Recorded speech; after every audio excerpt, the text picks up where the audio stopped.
आज कांग्रेस यूनिट हीरानगर द्वारा रमेश कुंडल कांग्रेस महासचिव की अध्यक्षता में देश के 75वां गणतंत्र दिवस मनाया गया। ये प्रोग्राम वार्ड नंबर 13 दीप चौक में ध्वज आरोहण करके मनाया गया, जिसमें मुख्य रूप से नरेंद्र पाल सिंह, रमेश वर्मा पार्षद और आशा रानी भगत, बाबा मदनलाल उर्फ अंजू शामिल हुए। रमेश कुंडल, रमेश वर्मा और नरेंद्र पाल सिंह ने अपने अपने संबोधन में कहा कि आजादी हमें यूं ही नहीं मिली, हमारे देश के हजारों युवाओं ने अपने प्राणों की आहुति देकर 200 बरस की गुलामी के बाद हमें आजादी मिली।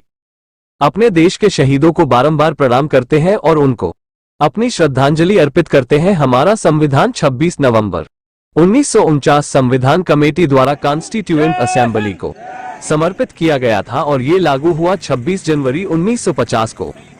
जब हमारा संविधान लागू हुआ तब हमारे देश में तकरीबन 20% लोग ही पढ़े थे। आप समझ सकते हैं, जिस देश की आबादी 80% से ज्यादा अनपढ़ हो वो देश तरक्की कैसे कर सकता है। मगर संविधान लागू होने के बाद देश की महिलाओं, शोषितों, वंचितों, पीड़ितों को बराबरी का हक मिला, जिससे आज देश दुनिया के अगर नहीं देश की श्रेणी में गिना जाता है। संविधान सौंपते समय अंबेडकर जी ने कहा था कि अगर हम संविधान से ऊपर या देश से ऊपर अपने धर्म या जात को रखेंगे तो हम कभी भी देश प्रेमी नहीं हो सकते। इसलिए हमारा सर्वश्रेष्ठ ग्रंथ सिर्फ संविधान है। सरकार किसी की भी हो मगर राज संविधान से चलेगा।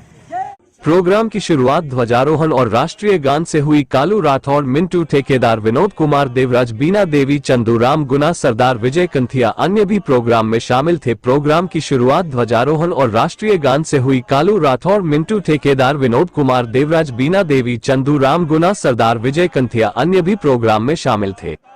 कि इस दिन हमारा जो संविधान था वो लागू हुआ था। संविधान हमारा 26 नवंबर 1949 को बनकर के तैयार हो गया था और वो कॉन्स्टिट्यूएंट असेंबली जो थी उसको हैंड ओवर कर दिया गया था, लेकिन वो फंक्शनल हुआ था 26 जनवरी 1950 को। तो तब से ये दिन जो है हम वो लगातार मना रहे हैं कि हमारे अधिकारों की सुरक्षा इस दिन तय हुई थी। हर एक नागरिक की जो ड्यूटीज हैं वो भी तय हुई थी कि सभी बराबर होंगे, सभी का हक बराबर होगा, सभी को बराबर मौके मिलेंगे इस देश में। इस बात को सुनिश्चित करने के लिए हमारा जो संविधान है वो पर्याप्त है। तो मैं शत शत नमन करना चाहूंगा आज के दिन हमारे शहीदों को, जिन्होंने अपने प्राण न्यौछावर कर दिए और एक 200 साल की गुलामी के बाद हमारे हिंदुस्तान को आजादी जो है वो मिली। ये आजादी हमें जो ही नहीं मिली, कई घरों के चिराग जो है वो बुझे थे, कई माताओं के पुत्र जो है वो उन्होंने अपनी आहुति दी थी, कई बहनों के जो वीर थे उन्होंने अपने प्राणों की आहुति दी थी और कई माताओं के सुहाग जो थे उन्होंने अपने प्राणों की आहुति दी थी। तो ये आजादी को हमने मेंटेन रखना है, इसकी रक्षा भी करनी है, उसके साथ साथ जो हमारे अधिकार हमें संविधान देता है उनकी सुरक्षा भी करनी है।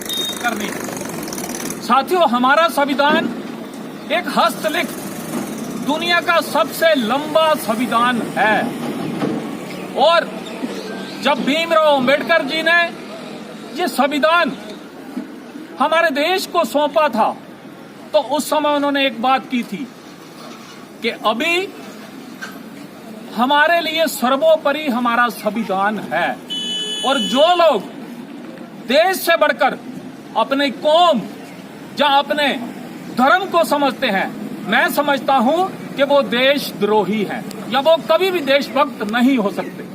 इसलिए हमारा सबसे पवित्र ग्रंथ अगर देश में देखा जाए तो वो सिर्फ और सिर्फ संविधान है। साथियों, जब संविधान लागू हुआ तो उस समय केवल हमारे देश में जो लिटरेसी रेट था वो 20% के आसपास था। अब आप समझ सकते हैं कि जिस देश की जनता 80% या उससे ज्यादा अनपढ़ होगी वो देश तरक्की कैसे कर सकता था। तो जब संविधान लागू हुआ, महिलाओं को, शोषितों को, वंचितों को, पीड़ितों को, कमजोरों को, माइनॉरिटी को, सभी को उनके अधिकार मिले।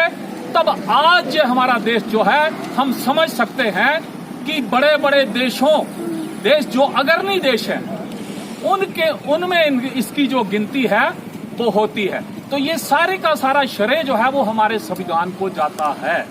इसलिए हमने संविधान को बचाए रखने के लिए संकल्प भी करना है और संविधान की रक्षा भी करनी है। अगर आपने अभी तक जो की खबर नाउ को सब्सक्राइब नहीं किया है तो अभी सब्सक्राइब कीजिए और ताज़ा तरीन खबरों की जानकारी के लिए www.jkhabarnow.com पर देश दुनिया की खबरें भी आप देख सकते हैं।